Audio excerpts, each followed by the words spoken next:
শুভ সপ্তমী। এটা শিলিগুড়ি হায়দারপাড়া স্পোর্টিং ক্লাবের পুজো।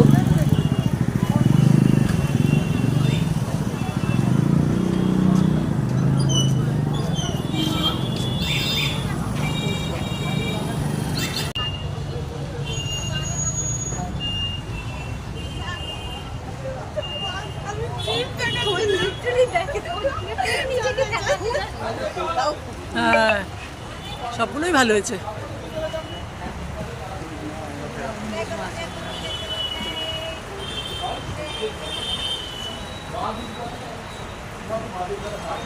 তার কোলে তার সন্তান রয়েছে, অর্থাৎ লক্ষ্মী, গণেশ, সরস্বতী তো রয়েছে। তার পাশাপাশি তুমি দেখো তার নিচে উপরে করতে দেখাতে যে বর্তমান যে পরিস্থিতি,